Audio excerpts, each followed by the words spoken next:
Chapter 27. The daughters of Zelophehad son of Hepher, the son of Gilead, the son of Makir, the son of Manasseh, belonged to the clans of Manasseh son of Joseph. The names of the daughters were Mahlah, Noah, Hoglah, Milkah and Tirzah. They came forward and stood before Moses, Eleazar the priest, the leaders and the whole assembly at the entrance to the tent of meeting, and said, "Our father died in the wilderness. He was not among Korah's followers who banded together against the Lord, but he died for his own sin and left no sons. Why should our father's name disappear from his clan because he had no son? Give us property among our father's relatives."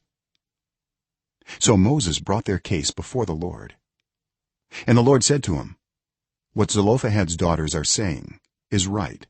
You must certainly give them property as an inheritance among their father's relatives, and give their father's inheritance to them. Say to the Israelites, if a man dies and leaves no son, give his inheritance to his daughter.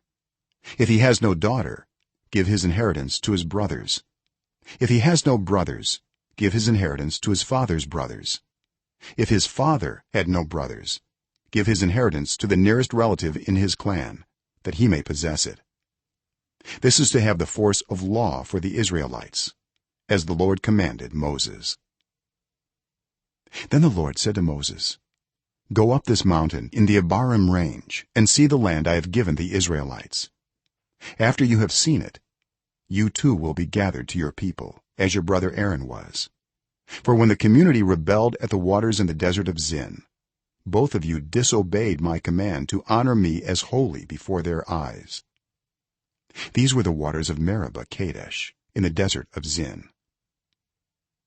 Moses said to the Lord, "May the Lord, the God who gives breath to all living things, appoint someone over this community to go out and come in before them, one who will lead them out and bring them in, so the Lord's people will not be like sheep without a shepherd." So the Lord said to Moses, "Take Joshua son of Nun, a man in whom is the spirit of leadership, and lay your hand on him. Have him stand before Eleazar the priest and the entire assembly, and commission him in their presence. Give him some of your authority, so the whole Israelite community will obey him. He is to stand before Eleazar the priest, who will obtain decisions for him by inquiring of the Urim before the Lord.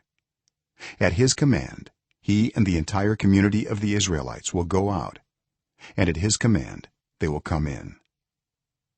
Moses did as the Lord commanded him. He took Joshua and had him stand before Eleazar the priest and the whole assembly. Then he laid his hands on him and commissioned him, as the Lord instructed through Moses.